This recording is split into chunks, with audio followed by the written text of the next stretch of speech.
Hello, thank you for choosing to attend the online presentation today. Our exploration will be focused on digital writing tools to support 21st century learning. My name is Sarah Stewart, your presenter. Let's go ahead and begin.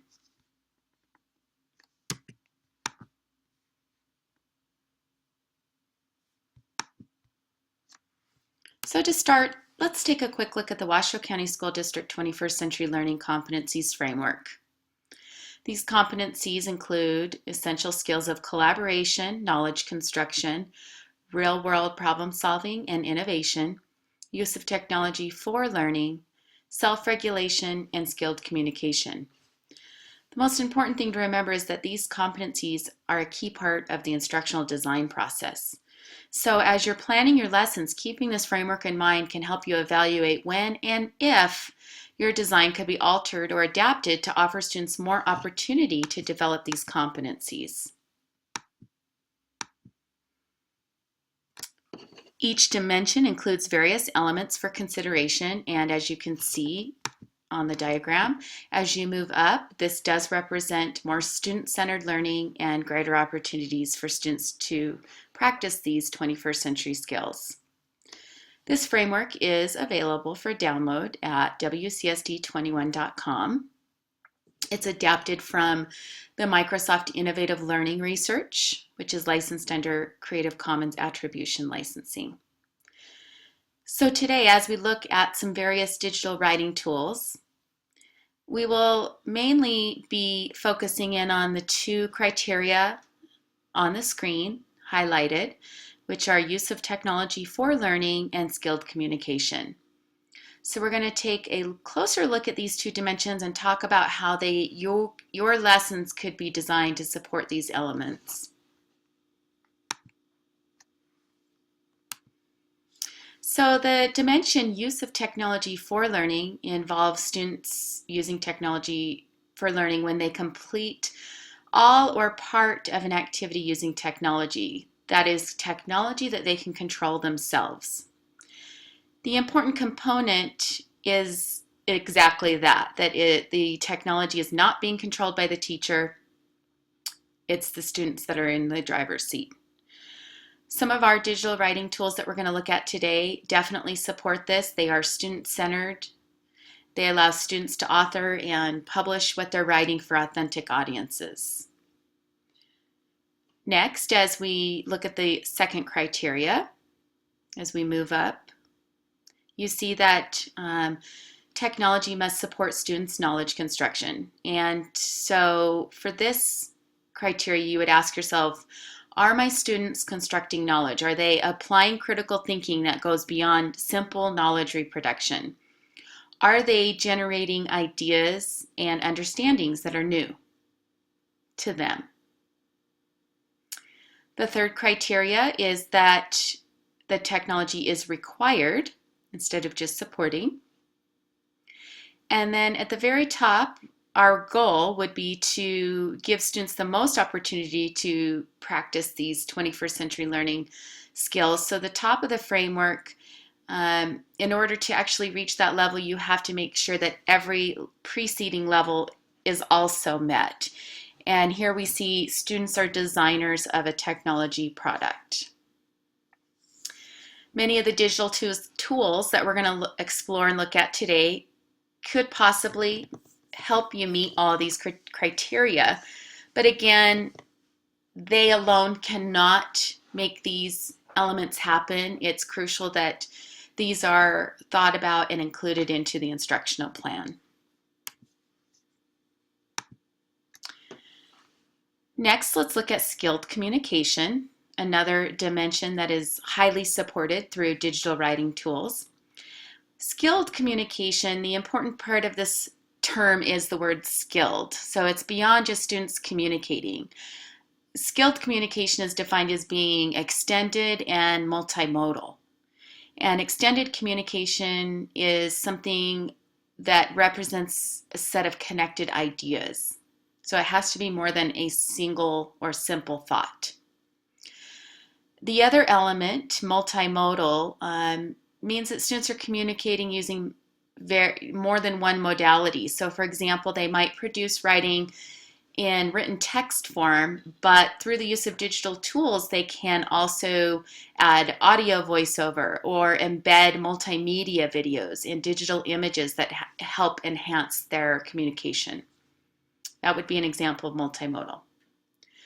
So as you can see in that first criteria, the activity has to require extended or multimodal communication. To move up, the criteria shifts a little bit to students must provide supporting evidence, which we know is right in line with exactly what our Common Core Nevada academic content standards call for. Or, keyword here is or, communicate to a particular audience. So again, these must be considered as you're designing your lesson. The technology can assist you in reaching a specific audience, but who this audience is and what the purpose is must be planned as you're designing your lessons. Simply sharing digital writing online, saying I wrote something, I've published it, it's online, it's open for the world, that's not considered a particular audience. You have to have a purpose in mind and share it to a specific audience that supports that purpose. So for example, your students could create a public service announcement and reach out to a specific audience in hopes of making a change. That would support more authentic communication in this example. And then finally, if we look at the top and remembering that in order to kind of reach the top of this matrix, all the previous criteria have to be met. And here we see that or is now replaced with and. So it's important to note that the Common Core state standards and Nevada academic content standards do not compete with the 21st century learning framework. And in fact, they work hand in hand. I like to read you a statement that's taken directly from the standards document. And this helps drive the point across that the standards were written in mind that they understand the skill set demands of students who have evolved in the digital age. And they were written to reflect this. So the quote starts, students must employ technology thoughtfully to enhance reading, writing, speaking, listening, and language use. They tailor their searches online to acquire useful information efficiently, and they integrate what they are learning using technology with what they're learning offline.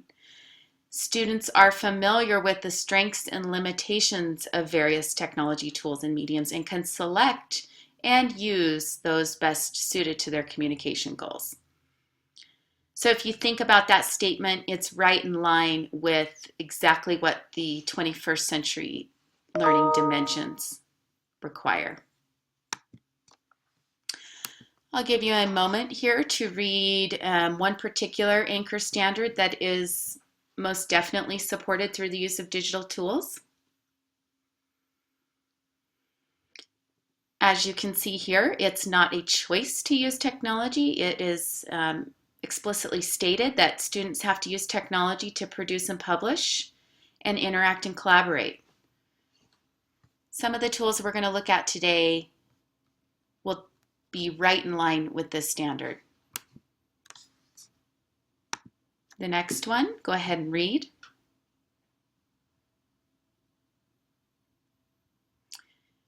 So in this standard, you can see students need to be able to write over extended time frames for a range of task purposes and audiences. We're also going to look at some digital tools that allow students to use technology in ways that allow them to edit their work over an ongoing period of time, help them not only review and revise themselves through self-assessment, but also the peer review process. And that type of collaboration is supported through digital tools.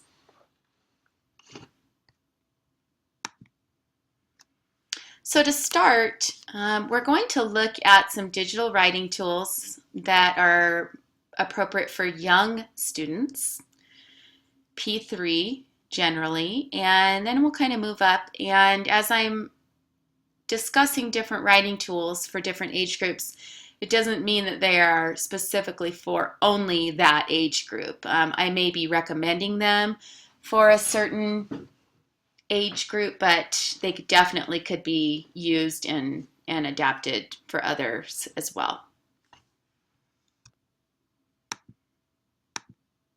All right, so to get started, we see a tool that is called Zimmer Twins. This is an interesting movie creation tool that has many built-in scaffolds for younger students to communicate. So they can use different items that are already pre-created, talk bubbles.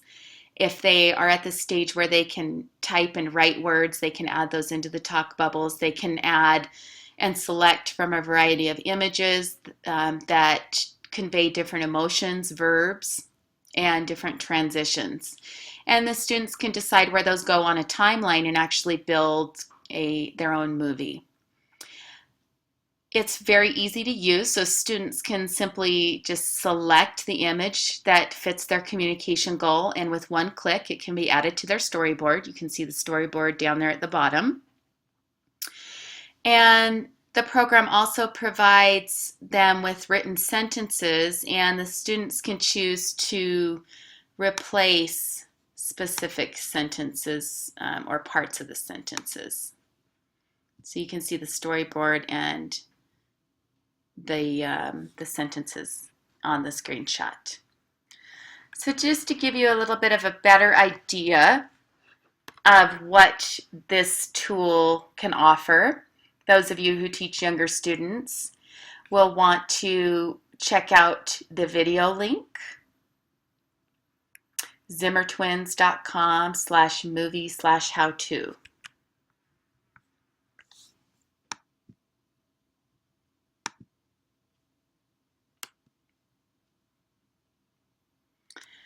All right, moving on. This is a great digital storytelling tool that works very well with students of all ages, especially younger students. It can be used for creative or informational writing. This tool is called Little Bird Tales, and it can be found at littlebirdtales.com. It is a great fit. It has the ability to record verbally, so students can record their voice. They can also draw, and they can also upload images and type text. So it offers lots of different options for modalities. Another nice feature is that it's free. It's available online on any computer that has internet access. They also have an iPad app. The iPad app is not free, but it can be purchased through Apple Volume Purchase for Education for a discount if you need multiple copies. This tool is also an excellent option for using if you have an interactive whiteboard in your classroom. You could use this as a center activity. Students can rotate through, and it works really well in conjunction with the whiteboard. So with any digital writing tool, it is my recommendation that students come prepared with a storyboard that has all their pre-writing or their rough draft. That way, when they do have a chance or opportunity to use the technology, they are maximizing their time. And later on, you will find a link to our Pinterest board, and I will put some links, some examples to different storyboards, but they're simple enough you could even create your own. With this tool, you can create individual student accounts. So you could have students independently work, or you could design it as a collaborative project where maybe students are working on a group presentation or book together, and you chunk it up and assign them different parts. So it's a great tool for helping them demonstrate their knowledge construction. And it definitely meets the criteria of being multimodal, since students can type text, draw, upload media, and record their voice. So let's take a quick look at what this looks like online. I'll do a quick demonstration. So here you can see I am already logged in at littlebirdtales.com. I have signed myself up for a free teacher account, and so I have the dashboard view of a teacher. So down here at the bottom is where I can see my management tools, where I can manage my classes, set up student accounts, use their lesson tools, and so forth. If I click on Manage Students, it will just give you a little idea of what this looks like. I've set up some blank accounts that we've used in the past in training, and you can see by clicking on a student, you can see exactly what they have created. I can set up classes. So I can simply add a class up here. I can select and choose who can view the class page. I can print student cards that have all their account information on it to make it easier for them when we're in a work setting. And I can decide how I want each student's tales to be viewed, either public or if they're allowed to share them. I'll go back to the home page. And just to give you an overview, we'll click on Create a Tale. I'm going to create a title.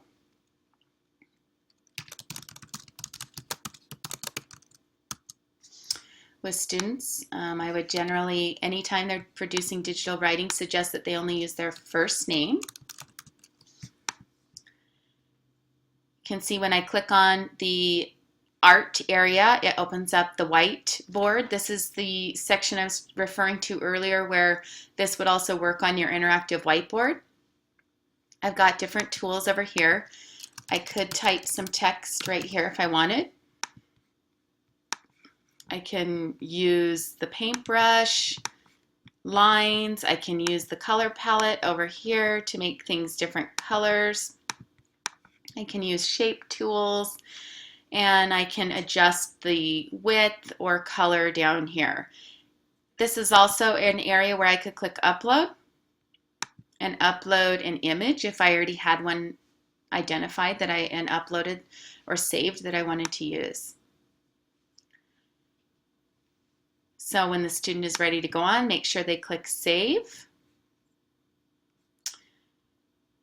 And they can also record their voice. So clicking on the record, if they've written and planned their text ahead of time, they could easily hit the record button and record. So record their voice. So clicking on the record. And then when they're done, they hit save. And I don't see my art, so maybe I didn't click the save very well. We will try this again.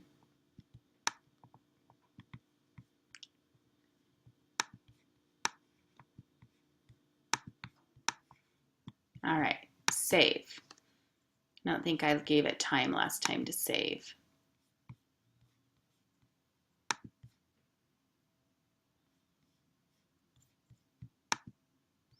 Then I click add a page. And now that I'm off my cover page, you can see that I can actually type text in here. This is really the area where I would recommend that students type their text, is under that text box, and then do their drawings or upload under the art section, and then record their voice under the voice section.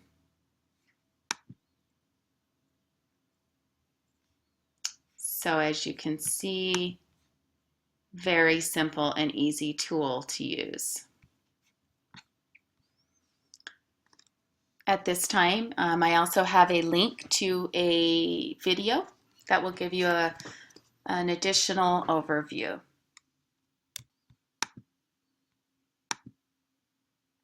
Here you can see some examples from a kindergarten teacher, Matt Gomez, and his students have demonstrated their knowledge through creating digital books. Just show you a couple of examples here.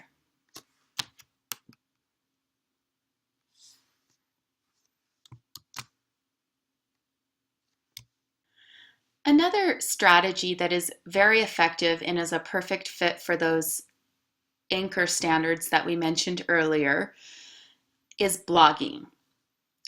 For those of you who are new to blogging, we'll just do a quick intro. There is also another presentation in our series that goes into considerable more detail on blogging, but we will do a brief overview and introduction to it. Blogging is like an online journal for students where they can create ongoing entries. It's online, obviously, so it can be published for a specific audience depending on how and whom you decide to share it with. There are lots of different blogging platforms out there. You can see on the screen I have KidBlog. This is one example of a blogging platform that is designed for education. And so it has all these built-in features that teachers and students love and find very handy. Teachers like their different privacy levels. For example, you may want to keep your students' blogs private and invite parents or a specific audience to view and comment, or you could have it completely open and public for anybody in the world to see. KidBlog is one that I recommend for younger learners. It's a very intuitive and easy platform to use. It's also free. And that teacher dashboard comes in very handy. It allows you to not only control privacy and security, but allows you to moderate, which means you're approving what the kids post before it actually goes live online. So why am I encouraging blogging? It's an excellent digital writing tool. It meets many of the criteria that we've talked about today, such as multimodal communication. So the students, as they're authoring posts, they can upload lots of digital images, movies, and voice recordings in addition to their writing. It's easy to publish, so it can be viewable for a specific audience. And it's also a very great tool for ongoing reflective writing.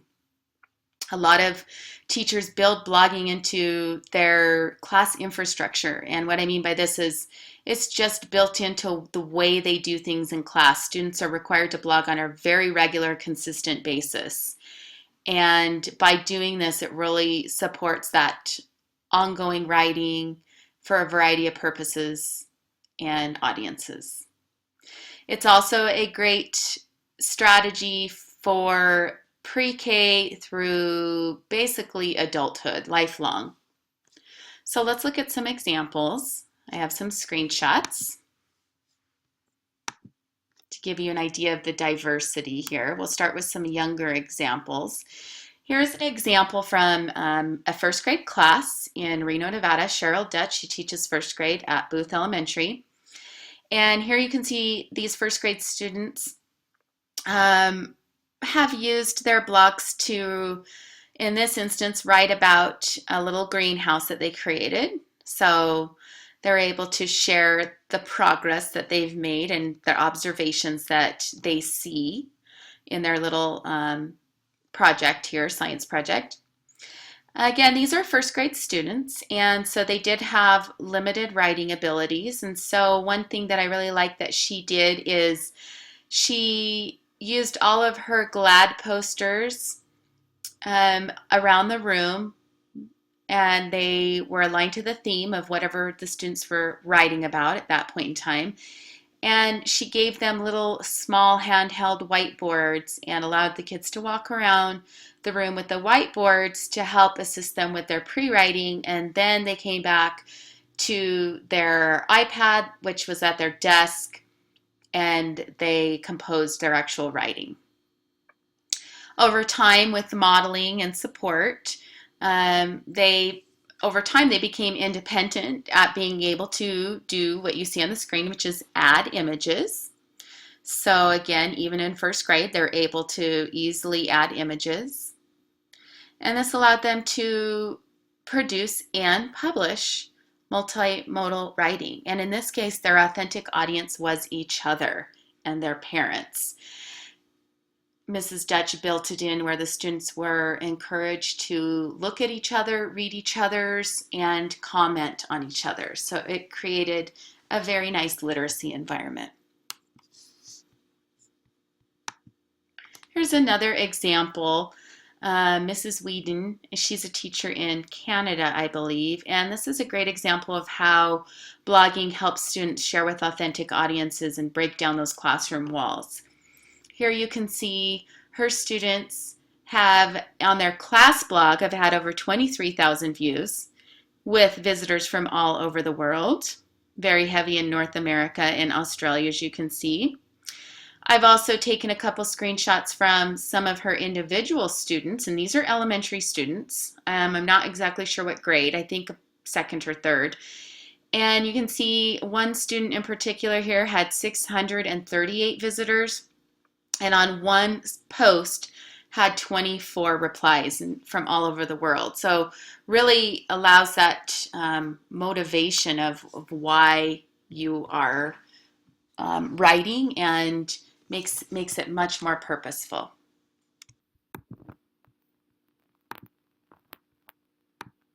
So I will go ahead and log in to KidBlog and give you a short overview demo of what it looks like when you're logged in as a teacher.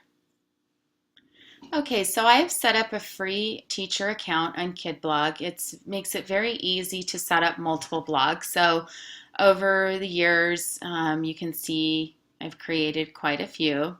I'm just going to click on any of these.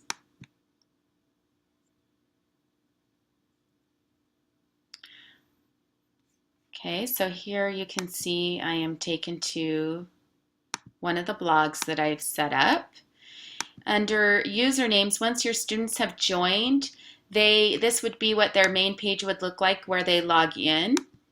Just by clicking on the drop-down menu, the teacher can very easily choose, or the student can very easily choose their name and then put in their password. So here you can see I'm logged in. One of the places where I'd want to go is my control panel. And here I'm going to pay close attention to my options up here in the top left-hand corner. So I've got my dashboard, which we're looking at right here. I can scroll through and I can see just at a snapshot view of some different recent activity, how many posts are published, recent posts and comments, things like that. Then I've got the next option, which is a new post. So you can see a very simple interface comes up where you add your title. You have your text editor where you can type and add images and hyperlinks and all that kind of good stuff. When you're done, you can either save it or publish. As a teacher, you also have the ability to review posts. So this is really nice. You can, in one screen, be able to see everything that you need to review. And I could bulk edit, so I could select all of them at once and say, I want to approve these, and then apply. So you don't have to look at every single one separately. Or if you've already kind of browsed through them, it's an easy way for you to quickly approve. Comments allows you to see what different comments there are, and you can approve those as well. My users tab allows me to add new users, bulk create, reset passwords, all of that good stuff. I can add them. I can add existing. I can reset passwords. Settings. This is a really important general settings page where I can choose a different theme. I can add widgets, which are some different things that you can do to personalize. I can set my preferences for posts here, whether it's going to be password protected, who can read them, whether or not I'm going to approve them, how I want to be notified, and whether or not students are allowed to insert media. Same thing with comments. You can choose to approve comments, and then users as well. Under general, you don't have to set up individual class accounts one at a time. You can use this nice tool.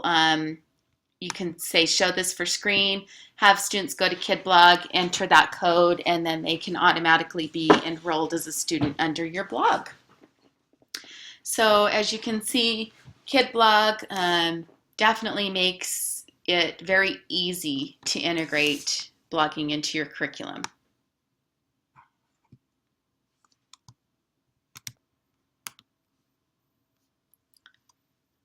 EduBlogs is another blogging platform that has a lot of the same features as KidBlog. However, to get a lot of the class management tools, you have to upgrade and to a paid account, which is about, don't quote me, but I think $40 a year. You can still create individual blogs, and students can create free student blogs, but in order for them to be connected and be moderated by the teacher, you do have to upgrade to a pro account. So that's a tool that often secondary teachers tend to like EduBlogs a little bit better than KidBlog. Not that you can't use KidBlog. Here's a example of a student created blog. So that I liked this example because it shows you that you can blog really about anything. This is a student's chemistry blog.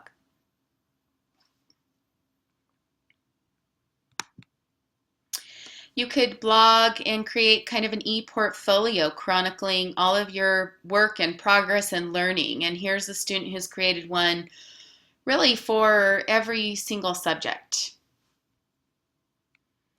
Really, in order for it to be pure blogging, though, it needs to be utilized in a way that encourages two-way communication. So it's not just a static website where people are just looking. You really want to encourage ongoing back and forth communication and authentic purpose, and allow students to really connect with others. So what I am going to give you the opportunity to do right now is really explore, because there's lots of different blogs out there. Sometimes teachers create the blog and they like to pose challenges and questions or debates or things for students to communicate amongst each other merely from the perspective of commenting on a blog. Other teachers like their students to create their own personal blogs. So there's lots for you to look at. I'd like you to look at these different examples and see what features you like, and kind of start developing some ideas on how you could implement blogging in your own classroom. Okay, so now we're going to move on to some tools that are very popular with older students. It does not mean that you can't implement these with younger students. You know your students better than anybody, and these may work for you and your students. So digital tools, again, we want to keep the criteria in mind that supports multimodal writing. I really want to concentrate on the collaboration factor with these upcoming tools we're going to talk about. So allowing multiple authors to work and collaborate and revise a written work together. Something that's also publishable and can be shared with authentic audiences. So let's go ahead and take a look at the first one, and that would be wikis. So aside from blogging, this is one of the best digital tools for publishing online writing. A wiki is an online collaborative workspace, and so it can have several authors. So it's a Web 2.0 tool because Web 2.0 basically means you have that two-way flow of communication, producing and consuming information. If we think back on our standards that we talked about at the beginning, there was a focus on requiring students to interact and collaborate with each other. And with this type of a tool, a wiki, it makes it easy. It also allows our students to integrate multimedia for that multimodal communication, so they can embed videos, digital images, all kinds of things inside of a wiki.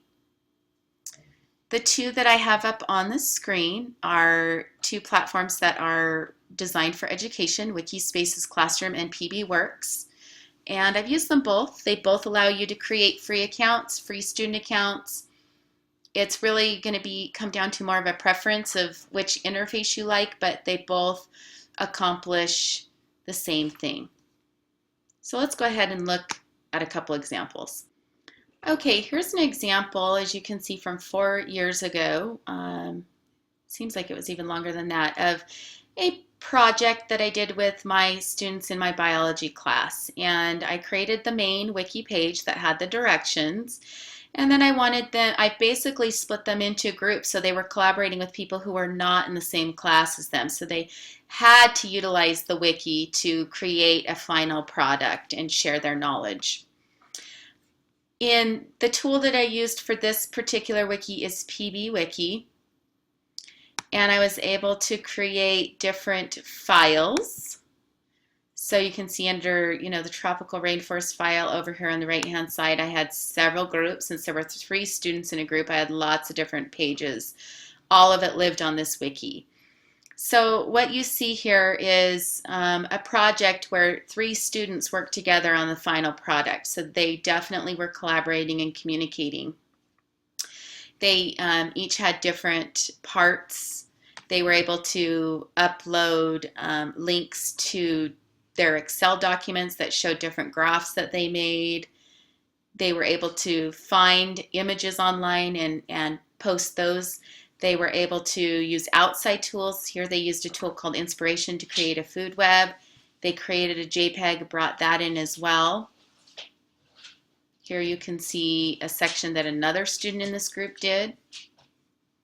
And then scrolling down, we should see a third section where a third student contributed. So they were able to collaborate together to build this project online. And at the bottom, there's an ability for you to actually make comments. So at the end, they were required to visit each other's projects so they could learn more about each other's. They had an interactive note taker to gather information, and they were taught how to probe and ask questions of the other groups. So here again, just another example. So every single group looked different, but the bottom line is that they were able to work together to create a product. When a student accesses a wiki, they will be able to log in, and then where I'm clicking on this edit button, once you click edit, you're able to go ahead and jump in and edit a wiki. So here's a dashboard for Wikispaces. And again, it allows you as an educator to create free wikis. Can always get to them up here in my navigation bar in the upper right hand side where it says My Wikis. Just going to click on one of my wikis just to give you an idea of what they look like. I can click on Members, and you can see I do have some members added. All these people could potentially edit and add content.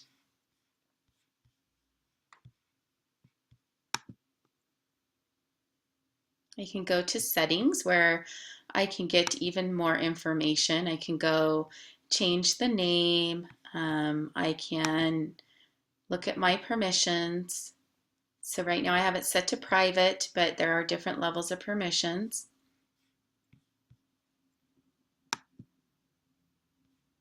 Themes, so I could modify the colors, schemes, all those good things. I can click on Pages and create as many pages as I want.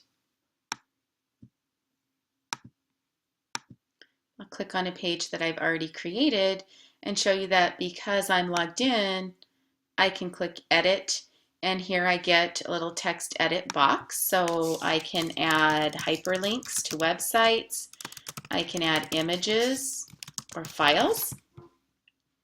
If I click on the widget, you can see I can very easily insert videos from a variety of different sites and other slideshows and projects as well. I can insert tables, comments if I'm, in a collaborative project with somebody, all of that.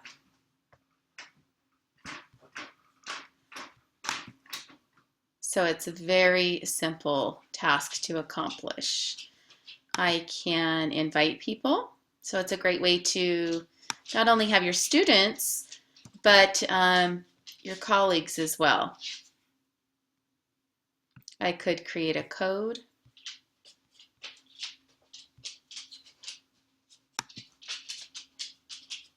It's very simple. All right, so it's literally that simple. It's a great tool. Just as we did with the blogging, I'd like you to take a virtual gallery walk and explore some of the different wikis. I have several examples here that you can dig more deeply into and offer you a look at how wikis can be used in a variety of different subject areas and grade levels. All right, and next we have a tool that is highly collaborative and allows you to work together on written documents. Also allows you to integrate different multimedia and easily share and publish. And that tool is Google Docs. So to begin, I have a little video that I would like you to watch. Let's go ahead and watch that now. So I thought the best way to give you a better idea of Google Docs is to just go ahead and log in and show you what it looks like. It's definitely a collaborative writing tool that could be used with students or with colleagues. Here, once you have your Google account, you would go into your Drive account and you could click on New. And I have different options here. You could use Google Slides to do a written project as well, which is like a presentation. But for our simple demonstration purposes, I'm going to go ahead and choose a document. So nothing looks earth-shattering at this point. It looks basically like any old word processing that you've normally done. What's nice about this, though, is that this little area up on the side where I can share. So I'm going to click on that. And right now you may have seen that it says private to only me. But I can change that. And once I change that, I can copy and paste this link and share it with anybody that I want to collaborate. If I know their Google account, I can invite them here. So let's say I want to collaborate with my colleague Tara. I know her Google address, so I'm going to type her name under invite people. I can invite as many people as I wanted, and if I were a student, I could be collaborating with other students. I can change whether I want them to be able to edit, comment, or just view. So if you have one main author and you just want feedback, you may choose commenting because then they can't change the actual written document. They can just add comments off to the side. I'm going to say that she can comment. Another way that you could do this is up here at the top, you can change your settings there as well. So that's another way that you can share it with people. And then when I click send, it basically invites her to be able to work on this document with me. So now, even if we wanted, now wikis, you cannot work on the same document at the exact same moment in time. but with Google Docs you can. So she and I could actually be working on a document at the exact same time together.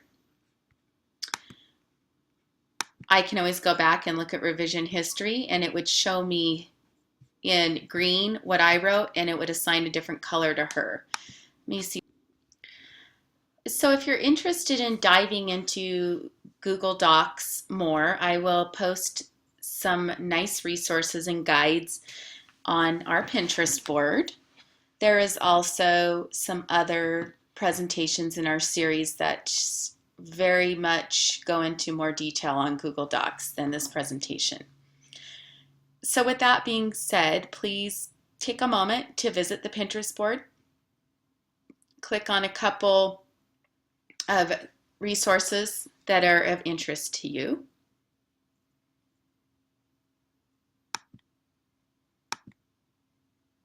I'd also like you to take a moment to read the disclaimer.